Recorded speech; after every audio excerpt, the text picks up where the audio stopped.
તો આપણે અભ્યાસ કરીએ છીએ ધોરણ 11 વિષય બાયોલોજી ચેપ્ટર નંબર 7 પ્રાણીઓમાં રચનાકીય આયોજન. એમાં આજે આપણે શરૂ કરવા જઈ રહ્યા છીએ સંયોજક પેશી.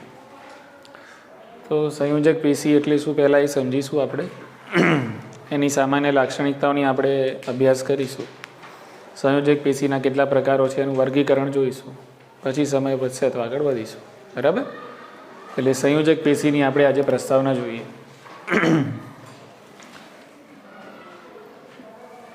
તો પહેલાં તો સંયોજક પેશી નામ કેમ પડ્યું છે? તો એના નામ ઉપર જ એનો મતલબ છે. કારણ કે આપણા શરીરમાં અથવા તો જટિલ પ્રાણીઓના શરીરની અંદર જે પેશીઓ જોવા મળે છે, જે અંગો જોવા મળે છે, આ બધાને જોડવાનું કામ કરે છે. એટલા માટે આને શું કહીએ છીએ આપણે? સંયોજક પેશી કહીએ છીએ. સમજાયું હા કે ના? સંયોજક પેશી શરીરમાં જોવા મળતી વિવિધ પેશીઓને એકબીજા સાથે જોડે છે, કનેક્શન કરી આપે. જુદા જુદા જે અંગો છે એને પણ એકબીજા સાથે જોડી આપે, કનેક્શન કરી આપે. એટલા માટે એને સંયોજક પેશી કહેવાય છે. બરાબર? તો પહેલાં એની તારીફમાં આપણે એની વ્યાખ્યા લખી દઈશું. સંયોજક પેશી, સંયોજક પેશી નું નામ તેની શરીરમાં આવેલ વિવિધ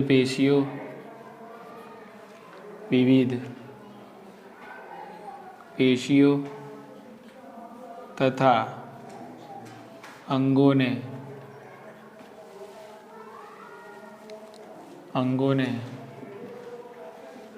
જોડવાની પ્રકૃતિના કારણે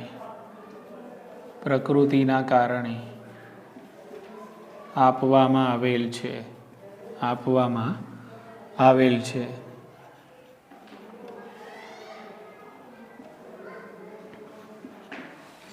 બીજું તો ભાઈ આ પેશી આપણને ક્યાં જોવા મળે છે? તો જટિલ પ્રાણીઓની અંદર આ પેશી એવરીવેર દરેક જગ્યાએ જોવા મળે છે. એટલે વિસ્તૃત છે એમ. એવું નહીં કે ભાઈ ચોક્કસ કોઈ આ જગ્યામાં જ આ પેશી જોવા મળે એવું છે નહીં. લગભગ દરેક જગ્યા, દરેક લોકેશનમાં તમને આ પેશી જોવા મળે છે. બરાબર? તો ક્યાં જોવા મળે છે લખી દઈશું અહીંયા. તો આ પેશી જટિલ પ્રાણીઓમાં વિસ્તૃત રીતે ફેલાયેલી છે.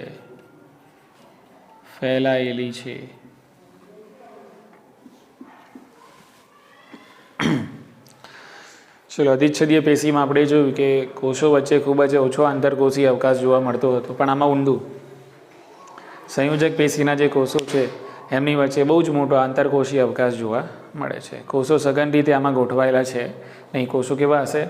છૂટા છવાયા ગોઠવાયેલા હોય છે. અને કોષોની વચ્ચે આપણને આધારક દ્રવ્ય જોવા મળે છે.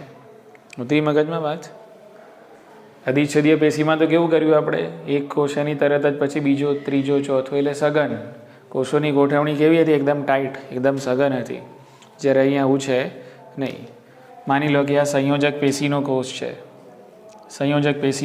છે. તો બીજો કોષ દાખલા તરીકે અહીંયા હશે, ત્રીજો કોષ અહીંયા હશે, ચોથો અહીંયા હશે. બોલો, આ જે ગોઠવણી છે એને તમે સઘન કહેશો? ના, સઘન ગોઠવણી છે નહીં. બરાબર? એટલે સંયોજક પેશીના કોષો કેવી ગોઠવણી ધરાવે છે? શિથિલ અને ખૂબ જ મોટો આંતરકોષીય અવકાશ જોવા મળે છે. અને કોષોની વચ્ચે આધારક દ્રવ્ય જોવા મળે છે. ઉતરી મગજમાં વાત? લખી લઈએ ત્યારે. આ પેશીના કોષો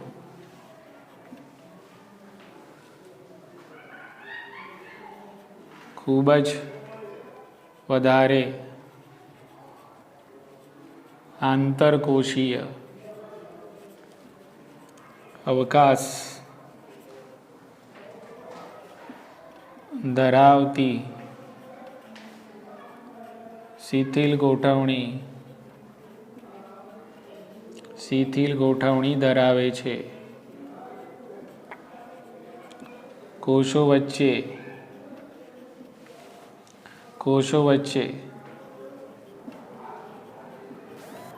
આધારક દ્રવ્ય જોવા મળે છે. કોષો વચ્ચે આધારક દ્રવ્ય જોવા મળે છે. ચાલો એના પછી સમજીએ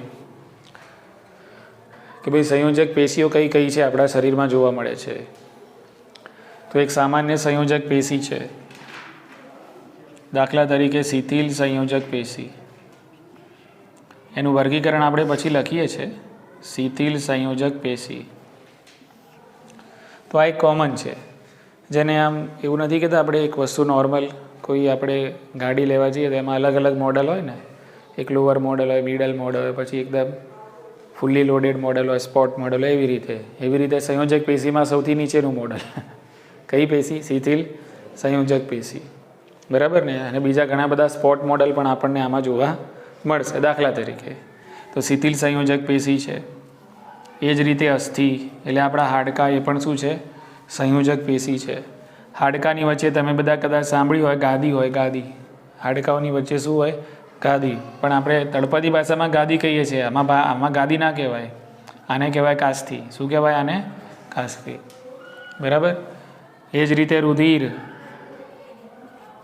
રુધિર પણ એક પ્રકારની સંયોજક પેશી જ છે, પણ એ વિશિષ્ટીકરણ પામેલી છે. કેવી કહેવાશે? પ્રવાહી સંયોજક પેશી. બોલો, સમજાયું? એટલે અહીંયા આપણે મોટા મોટી ફક્ત અહીંયા એના પ્રકાર લખીએ છીએ કે આ બધી શું છે? સંયોજક પેશીઓ છે. શિથિલ સંયોજક પેશી એકદમ સામાન્ય સંયોજક પેશી કહેવાશે. બરાબર ને? એવી જ રીતે મોડિફાઈડ એટલે કે વિશિષ્ટીકરણ પામેલી સંયોજક પેશીઓ પણ આપણને જોવા મળે છે, જેવી કે અસ્થિ, કાસ્થી અને રુધિર. અને રુધિર પ્રવાહી સંયોજક પેશી છે. ક્લિયર? ઓકે. તો આ વાક્ય લખી દઈશું આપણે કે શિથિલ સંયોજક પેશી અસ્થિ, કાસ્થી, રુધિર વગેરે શરીરમાં જોવા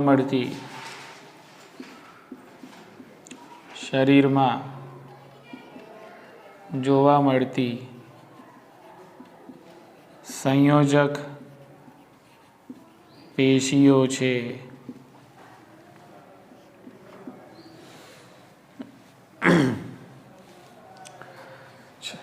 બોલો, આટલી ખબર પડી? ઓકે. હવે સંયોજક પેશીમાંથી આપણે રુધિરની બાદબાકી કરીએ. એના સિવાયની જેટલી પણ સંયોજક પેશીઓ છે એ બધી સંયોજક પેશીઓના જે કોષો છે એ કોષોમાંથી ચોક્કસ પ્રકારના રચનાત્મક પ્રોટીનનો સ્ત્રાવ થાય છે. રચનાત્મક પ્રોટીનના તંતુઓનો સ્ત્રાવ થાય. જો આવું દોરી રહ્યો છું ને, આ છે તંતુઓ. શું છે આ? તંતુઓ. મુદ્દો સમજો. આ બધી છે સંયોજક પેશીઓ, પણ આ સંયોજક પેશીઓ છે એમાંથી રુધિર સિવાય બીજી બધી જે સંયોજક પેશીઓના કોષો છે એ શું કરે છે? તો એ સંયોજક પેશીઓના કોષો રચનાત્મક પ્રોટીનના તંતુઓનો સ્ત્રાવ કરે છે. બરાબર? અને આ પ્રોટીનના તંતુઓ બે પ્રકારના હોય, સફેદ તંતુઓ અને પીળા તંતુઓ. કયા હોય? સફેદ તંતુ અને પીળા તંતુઓ. બરાબર? એકને કહેવાય કોલેજન, બીજાને કહેવાય ઇલાસ્ટીન. એકને કહેવાય કોલેજન, બીજાને કહેવાય ઇલાસ્ટીન. બોલો, સમજાયું? બરાબર? મુદ્દો બહુ સરળ છે. આપણે વાત કરીએ છીએ સંયોજક પેશીના કોષોની. આ બધા જે દોર્યા ને એ બધા કોષો છે. એટલે કે રુધિર સિવાય બીજી બધી જે સંયોજક પેશીના કોષો હોય ને એ રચનાત્મક પ્રોટીનના તંતુઓનો સ્ત્રાવ કરે. એટલે આજુબાજુ જે મેં તંતુઓ દોર્યા છે ને, આ બધા પ્રોટીનના તંતુઓ છે. શાના છે? હા. અને આ બધા તંતુઓ શામાંથી સ્રવિત થયેલા છે? એની આજુબાજુ તમને જે કોષો જોવા મળે છે ને એ કોષોમાંથી જ આ બધા પ્રોટીનનો સ્ત્રાવ થયેલો છે. બોલો, ઉતરે છે મગજમાં વાત? બરાબર ને? અને આ જે તંતુઓ છે બે પ્રકારના હોઈ શકે છે. બરાબર? એકને કહેવાય કોલેજન તંતુઓ. એક કયા તંતુઓ છે? કોલેજન. બરાબર? અને બીજા જે તંતુઓ છે એને કહેવાય ઇલાસ્ટીન. બીજાને શું કહેવાય? ઇલાસ્ટીન. ઉતરે છે મગજમાં વાત? કોલેજન તંતુઓનું બીજું નામ, કોલેજન તંતુઓને સફેદ તંતુઓ પણ કહે છે.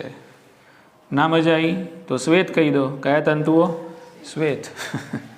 હવે તો મજા લાવવી પડશે કારણ કે બીજું કોઈ નામ છે નહીં. બરાબર? ઇલાસ્ટીનના તંતુઓ છે એને કહેવાય પીળા તંતુઓ. શું કહેવાય એને? પીળા તંતુઓ. અથવા તો એને કહેવાય સ્થિતિસ્થાપક. શું કહેવાય આને? સ્થિતિસ્થાપક તંતુઓ. બોલો, સમજાય છે ને? મુદ્દો સમજ્યા આખો? તંતુઓ જે આ બધા તંતુનો જે વરસાદ થયો ને, કયા તંતુઓ? બે પ્રકારના, સફેદ તંતુઓ અને પીળા તંતુઓ, કોલેજન તંતુઓ અને ઇલાસ્ટિન તંતુઓ. બરાબર ને? કે આ તંતુઓનો વરસાદ જે થયો એ આજુબાજુ તમને જે કોષો જોવા મળે છે ને એમાંથી જ થયો છે. બરાબર ને? કે આના કારણે રચના, આખી સંયોજક પેશીની એક રચના તૈયાર થાય છે, એક માળખું તૈયાર થાય છે. અને એના કારણે સંયોજક પેશીને કંઈક ફાયદા થાય તો જ કંઈક થતું હોય ને. તંતુઓ બને એનો મતલબ કંઈક ફાયદો હશે. શું હોય ફાયદો? મજબૂતાઈ મળે, સ્થિતિસ્થાપકતા મળે અને લચીલાપણું મળે. કયું પણું? લચીલાપણું. બરાબર? લચીલાપણું એટલે શું કહેવાય? વસ્તુ જે બ્રેક ના થાય, એમ તૂટે નહીં. જેમાં લચક હોય ને જલ્દી તૂટે નહીં. ખ્યાલ આવી ગયો? એટલે પેશીઓને જે લચીલાપણું મળતું હોય છે, સંયોજક પેશીઓને. કોને? સંયોજક પેશીઓને. એ આ તંતુઓના કારણે મળતું હોય છે. ઉતરે છે મગજની વાત? ખ્યાલ આવી ગયો ને? બીજા ઘણા બધા તફાવત છે આના, બરાબર, પણ પછી લખીએ છીએ. પહેલાં આટલું મગજમાં ઉતારીએ. બરાબર ને? લખો. રુધિર સિવાયની સંયોજક પેશીઓના કોષોમાંથી રચનાત્મક પ્રોટીનના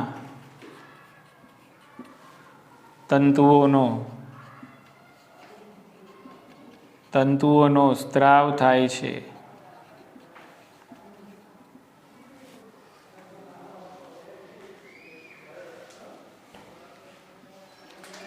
આ તંતુઓ ને બે પ્રકારમાં વહેંચાય છે. એક કોલેજન તંતુઓ, કોલેજન છે હો, કોલેજિયન નહીં હો, કોલેજન. હા, કોલેજન તંતુઓ. બીજા બી એના જોડે જોડે નામ લખી દો કૌંસમાં. શ્વેત સફેદ તંતુઓ. અને બીજું નામ લખો બીજા તંતુનું, ઇલાસ્ટિન તંતુઓ. ઇલાસ્ટિન તંતુઓ.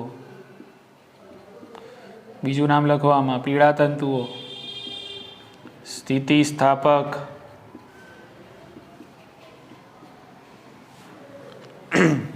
બોલો, સમજી ગયા?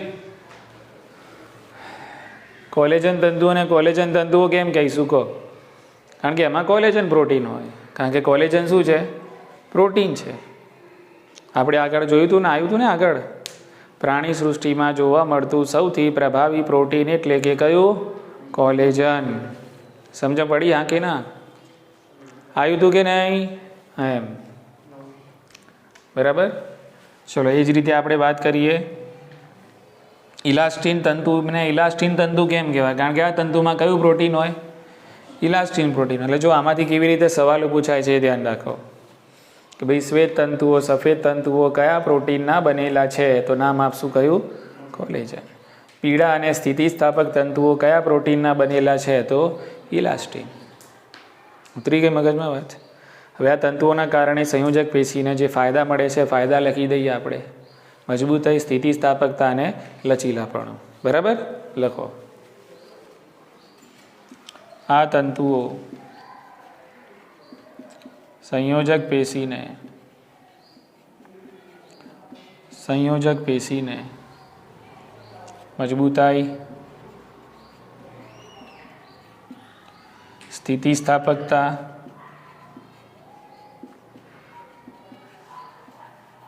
તથા લચીલાપણું બક્ષે છે.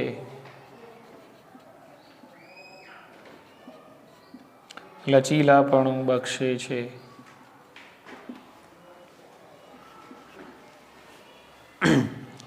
બોલો, ખ્યાલ આવ્યો? ચલો, હવે આ જે કોષો છે એ પ્રોટીનના તંતુઓનો તો સ્ત્રાવ કરે છે, તો આપણે ફાઇનલ થઈ ગયું. હવે એના સિવાય હજી આ કોષો થાકતા નથી. આ જે કોષો છે એમાંથી આ કોષો તમને જે દેખાય છે એમાંથી જ રૂપાંતરિત પોલિસેકેરાઇડનો સ્ત્રાવ થાય છે. એટલે આ જે ટપકા દોરું છું ને આ બધા પોલિસેકેરાઇડ છે. આ બધા શું છે? પોલિસેકેરાઇડ. પણ કેવા પોલિસેકેરાઇડ છે? રૂપાંતરિત પોલિસેકેરાઇડ છે. બોલો, સમજી રહ્યા છો તમે બધા? હા કે ના એમ કહો, બોલો બોલો. ખ્યાલ આવી ગયો ને? કોષોમાંથી જ, સંયોજક પેશીના કોષોમાંથી જ રૂપાંતરિત પોલિસેકેરાઇડનો સ્ત્રાવ થાય છે. અને આ પોલિસેકેરાઇડ શું બનાવે છે? તો આ રૂપાંતરિત પોલિસેકેરાઇડના કારણે સંયોજક પેશીનું આધારક દ્રવ્ય બને છે. શું બને છે? આધારક દ્રવ્ય, જેને કહેવાય મેટ્રિક્સ. શું કહેવાય? મેટ્રિક્સ. અને આ મેટ્રિક્સ તમને આ કોષો અને તંતુઓની વચ્ચે જોવા મળે છે. એટલે આપણે એવું સમજીએ કે ખાલી જગ્યા પૂરી દીધી. શું પૂરી દીધી? આ કોષો હતા અને બીજા શું હતા? તંતુઓ. અને બાકીની જે ખાલી જગ્યા વધતી હતી એને પૂરી દીધી આપણે. Filling the blanks. બરાબર? તો એ બધી ખાલી જગ્યા હતી એમાં મૂકી દીધું આપણે આધારક દ્રવ્ય. શું મૂક્યું? હા. અને આધારક દ્રવ્ય શામાંથી સ્ત્રવિત કર્યું? કોષોમાંથી જ. બરાબર? ને આધારક દ્રવ્ય શાનું બનેલું છે? રૂપાંતરિત પોલિસેકેરાઇડનું બનેલું છે. ખબર પડી ને? કે તો અહીંયા સમજવા માટે ખાલી નામકરણ આપી દઉં છું. અહીંયા રૂપાંતરિત પોલિસેકેરાઇડ, રૂપાંતરિત પોલિસેકેરાઇડ. બરાબર? કૌંસમાં લખું છું. આ પોલિસેકેરાઇડ શું બનાવે છે? તો આધારક દ્રવ્ય. આધારક દ્રવ્ય અંગ્રેજીમાં કહેવાય એને મેટ્રિક્સ. તો આ મુદ્દો લખી દઈએ હવે. બરાબર? ખબર પડી? કે ચલો લખીએ હવે. સંયોજક પેશીના કોષોમાંથી રૂપાંતરિત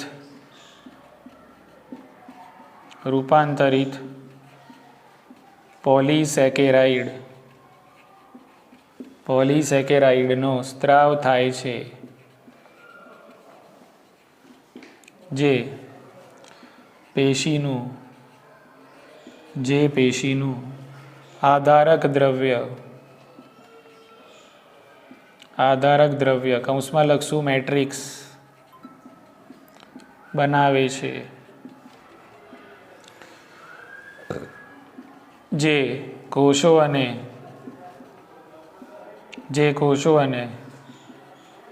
તંતુઓની વચ્ચે જોવા મળે છે.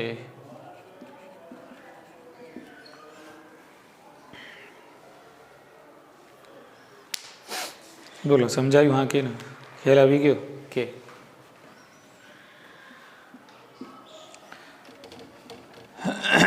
હવે આ સંયોજક પેશીના આપણે જનરલ કાર્યો લખી દઈએ કે ભાઈ સંયોજક પેશીનું શું કાર્ય છે, કયા કયા કામમાં સંયોજક પેશી આપણને આવશે. ઓવરઓલ આપણને ખબર તો પડી ગઈ કે ભાઈ સંયોજક પેશી છે વિવિધ પેશીઓ અને અંગોને જોડવાનું કાર્ય કરે છે. તેમ છતાં થોડુંક આપણે સ્પષ્ટીકરણ કરીએ અને થોડું સુવ્યવસ્થિત લખવાનો પ્રયત્ન કરીએ. બરાબર? તો હવે ટાઇટલ આપશું આપણે કાર્યો. નહીં હો, કાર્યો. બરાબર ને? કોના કાર્યો ભાઈ? સંયોજક પેશીના. લખીએ હવે. તો સંયોજક પેશી શું કરે છે? તો અંગો ફરતે ચુસ્ત બંધન કરે છે. અંગો ફરતે ચુસ્ત બંધન કરે છે. બીજું, બાહ્ય વિષ દ્રવ્ય હોય, બાહ્ય વિષ દ્રવ્યો એનાથી રક્ષણ આપે છે. કારણ કે સંયોજક પેશી અહીંયા જે કોષો તમને દેખાય છે ને, બધા કોષો એક ક્વોલિટીના ના હોય. કેટલાક કોષો ભક્ષક પ્રકૃતિના હોય. કેવા હોય? ભક્ષક પ્રકૃતિના. એટલે બહારથી કોઈ વિષ દ્રવ્ય આવે ને તો એનું ભક્ષણ કરી લે, એટલે તમને બચાવે. બોલો, ખ્યાલ આવી ગયો? એટલે સંયોજક પેશીના જે કોષો છે એનું આ પણ કાર્ય છે કે બાહ્ય વિષ દ્રવ્યોને દૂર કરે છે, મારી નાખે છે. ક્લિયર ને? લખીએ આપણે. બાહ્ય વિષ દ્રવ્યોથી રક્ષણ કરે છે.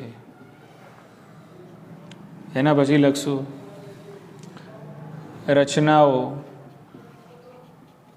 રચનાઓ ફરતે જોડાણ કરે છે.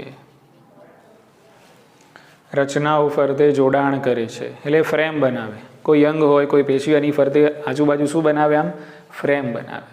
રચનાઓ ફરતે શું કરી આપે? જોડાણ કરી આપે. એટલે બધી રચનાઓ જે તે જગ્યાએ જ રહે, એમ ત્યાંથી હલે નહીં. બરાબર કે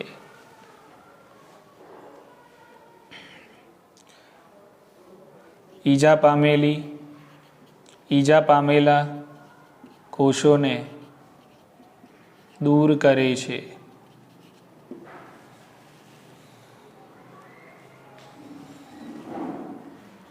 આધાર આપતું ચોકઠું રચે છે.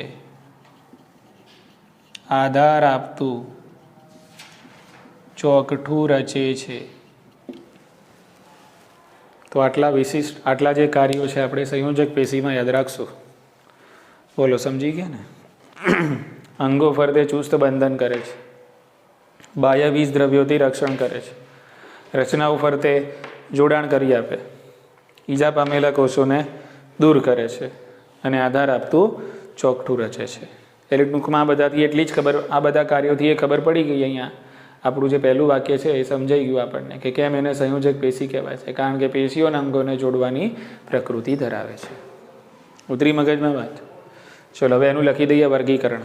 બરાબર કે ભાઈ સંયોજક પેશી કેટલા પ્રકારની છે. તો ટાઇટલ આપો વર્ગીકરણ.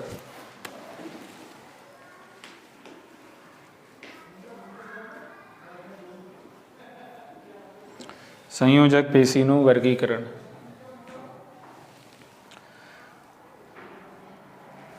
સંયોજક પેશીને મુખ્યત્વે 3 વર્ગોમાં વિભાજિત કરવામાં આવે છે. અકોર્ડિંગ ટુ યોર બુક, તમારી બુક પ્રમાણે આપણે વર્ગીકરણ આપીશું. બરાબર, બીજા ઘણા બધા જાતના વર્ગીકરણ છે પણ આપણે ડિસ્કસ અહીંયા નહીં કરીએ. તો મુખ્યત્વે 3 વર્ગોમાં વિભાજિત કરવામાં આવે છે. એટલે આપણે અહીંયા પહેલાં 3 વર્ગોના નામ લખી દઈશું. બરાબર, એક છે શિથિલ સંયોજક પેશી. એક મુખ્ય પ્રકાર છે શિથિલ સંયોજક પેશી. શિથિલ સંયોજક પેશી. એક શિથિલ હોય તો બીજી સઘન હોવી જ જોઈએ ને ભાઈ. પછી આવશે સઘન સંયોજક પેશી. અને ત્રીજી જે છે વિશિષ્ટીકરણ પામેલી, એટલે કે વિશિષ્ટ સંયોજક પેશી. બોલો, ખ્યાલ આવી ગયો? તો મુખ્યત્વે 3 સંયોજક પેશી છે. મુખ્યત્વે 3 ભાગમાં વહેંચ, મતલબ 3 પ્રકાર છે એના મુખ્યત્વે: શિથિલ સંયોજક, સઘન સંયોજક અને વિશિષ્ટ સંયોજક પેશી. શિથિલ સંયોજક પેશી છે એની અંદર આપણે પ્રકાર લખવાનું, મતલબ એની અંદર કયા પ્રકાર પડશે? તો શિથિલ સંયોજકની એક અંદર પ્રકાર પડે છે તંતુ ઘટક પેશી.